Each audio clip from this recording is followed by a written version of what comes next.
Let's get a woman's perspective on this. Are women willing to submit to men in this dating climate? Yes or no?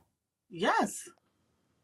I never said that women weren't, though. I don't know if y'all can hear me, but we can hear you. We can hear you. Go, sis. Flow. Let us know what you think. Yeah, I think, number one, I'm well over 30. I'm well over 35. And I have a terminal degree. And I belong to a group of women, like these different secret Facebooks for other lawyers. I'm an attorney or whatever. And if you see us talking in there, a lot of those women are married to men with what you would call a trade. A lot of them are married to truck drivers, plumbers, Come on, tradesmen, things like that. It's not what a lot of us are being portrayed to be, like in the media, like, oh, we don't want somebody if they don't also have a terminal degree. We don't want someone if they don't have, 6 figures. It's not true. Okay.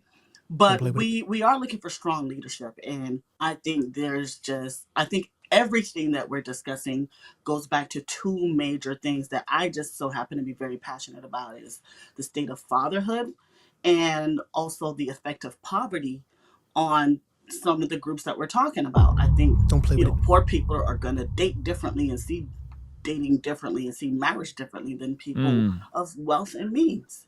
Can I ask a question? Would you guys support more of a biblical patriarchy rather than the complementarianism or the egalitarianism, message that's been going out? Well, here's the thing. I don't think I'm a person that likes to define things before I debate them. Okay. When you say biblical patriarchy, I feel like you're assuming that there's a certain concept of patriarchy that is in the Bible, that is all the Bible welcomes or talks about. No, there's a lot of complementary marriage can be lived out in a way that obeys biblical principles. And I think if you're trying to follow biblical principles, that's one thing. If you're trying to copy and paste the biblical picture from how people lived thousands of years ago in a different culture, you're going to run into a problem. But there's a way to follow the teachings of the Bible, even though we're living in a different time and culture. So when you guys understand when the hermeneutics, right? When you're reading the scripture, you got to cross this theological bridge and what it meant then to the first century Jew, and then bring it back to how can apply it to our life today, right? Yes. So I can get with that. Yeah, you at least in part have to do that. Yeah, you have to at least understand what it meant then when they wrote it, and then how it was applied then, and what meaning that we could take from that today. All right. Can I get a sound drop, Ruslan? Can I get a boom? No, I'm kidding. There you go. You got it. Thank you. So no, you gotta earn it. I gotta earn that one. Okay, I haven't earned that one yet. You haven't earned that one yet. When it's compelling, they will give you. When it's compelling, okay. So I look at how they reference Sarah calling Abraham Lord as a structure of a biblical patriarchy. Okay, right? She referenced it that in the little lowercase L, as in head of the household, leadership there.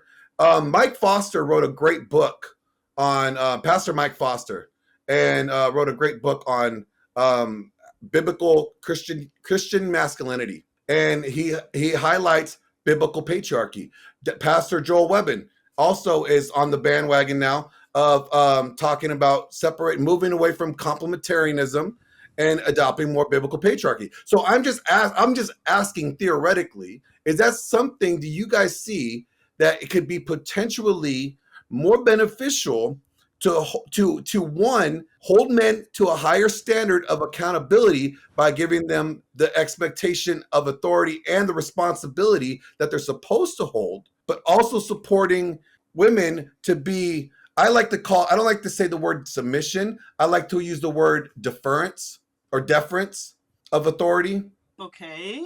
I think Tasha, that's your name, right, Tasha? I just want to make sure I'm saying your name right. Okay. Yeah. She just opened this stream saying that she has no issue with submitting to a man. That's literally what the stream was about. So like, I don't know if you're trying to put patriarchy as trying to sauce it up more, right? No. But like if the man is the head of the household, that is by definition patriarchy. Hey, you want to see something kind of crazy? Over 75% of the people that watch this channel are not subscribed. Please consider subscribing and turning your bell notification on so that you don't miss anything we have going here. And God is going to hold him father-led. accountable for Exactly. his role as a man, Yes. whether they split chores down the middle, whether they Yes. split Don't play bills down the middle or not. Yes. Regardless of how they live Don't play their with it, don't lives play with in it. their house, God is still going to, he's still going to count that man the umbrella and hold him accountable as Yes. such. Don't So play I with it. don't- I don't Yes, play with I it would at hold all. the man accountable. See, I like what Ruslan says, and this is where I agree with you, Ruslan. You're not at fault. It may not always be your fault, It's your but you always have responsibility. but you always have the responsibility to act. That's Now, right. As the man, as the head. as a man, that means it could be the woman's fault, but you still have the responsibility to act. It could be the 100%. Don't play man's with it. fault. But he still has the responsibility to act. 100%. But when I think the message gets taken, and so I'll tell you what my senior pastor told me one time, and this is where I severed from doing ministry there. My wife had 3 affairs on me. I didn't know about it. And then I was told that her cheating was due to me not being a good servant leader. Okay. That sucks. And I was like, wait a minute, and then they had her fill in as the youth pastor, because I was the associate pastor and youth pastor. I was asked to step down because my heart had unforgiveness with her. Yeah. Yeah. And so that's where I'm like, well, wait a minute. Well, that's what I mean. Already everything. Yeah, I mean, this is, but everything is making sense though, brother. Like you're coming from a place of experiencing something that no one should ever have to go through in a marriage, and the betrayal and all of that. When I hear and when I see things like coming from in this, like, well, men need to step up, which I agree, men do, but we don't need to say, hey, ladies, you need to step up too, because if you want these men to step up to be worthy, you have to be that worthy bride for them. Right. So you know what I'm saying? Do you think that Maybe we're coming up in different cultures of church? You know, I was raised in the church myself. At one point, my father became a pastor, and I can tell you, you know, in my experience, the guys were having kids, just wholesale starting families without being married, and it's like, oh, let's do a baby shower. Let it be a female who can come back to church with a kid and no husband. It's just a totally different thing. You know, I think that has a lot to do with lack of accountability. Yeah, and anklets, whatever. I mean, there's a Caribbean twist on my upbringing, but it's like they were constantly on us. Yeah. About, well, if you're gonna wear that, don't you think you're gonna make a man want to rape you and all of that? So I just come from a different experience. Yeah, No, and so that's it right there. Yeah, there's different That's cultures. it, my brother.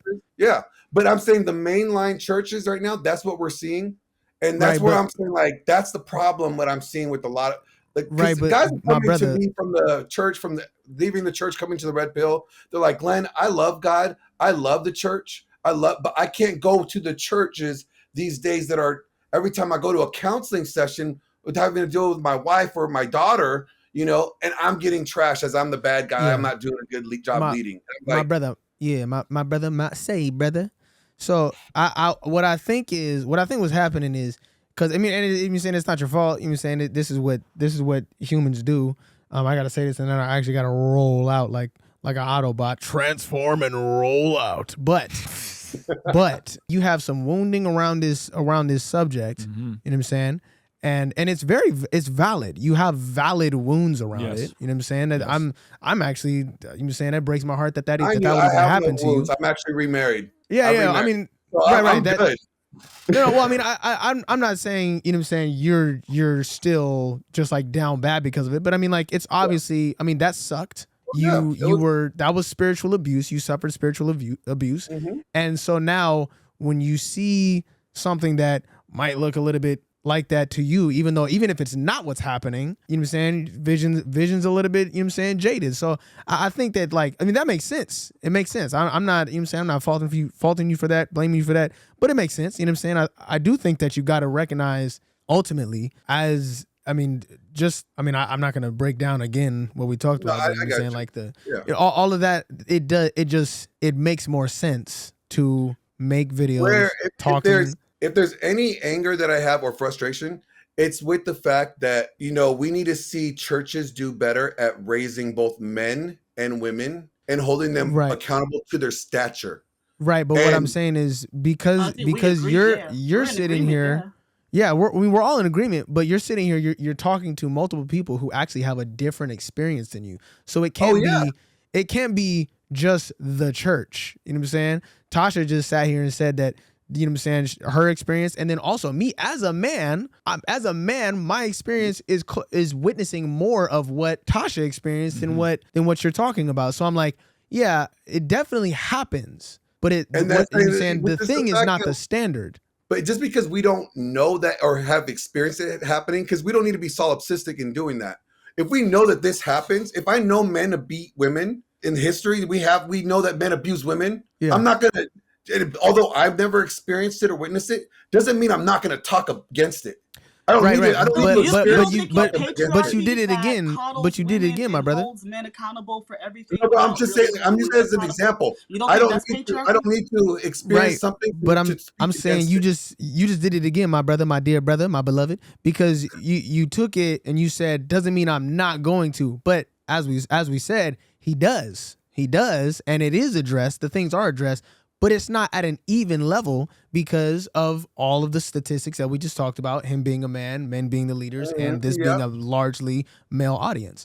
And so it's like, yeah, absolutely talk about it. But to go, hey, this is a situation that's happening. And also a lot of this content is based upon, it's reactionary content. You know what I'm saying? It's like talking about something that's happening that's in the stratosphere, all that kind of stuff. So when you look at that, you're like, okay, so we're reacting to this that's happening. Every time that happens, we don't need to go, oh, this just happened. By the way, women, you don't do this either. It's like, no, let's talk about what happened. Hey, this is a segment from our daily after party stream. Consider partnering with us online for as little as $5 a month to get access to these daily after party streams completely unedited. You'll also get access to our podcast as they are streamed live into the community before anyone else gets to see them, get to interact with our guests, get access to our private Discord server, and a discount code for our store for as little as $5 a month. Ultimately, that will help towards helping us continue contextualizing the gospel using media and podcast here on YouTube. All right, I'll see you over there. Peace.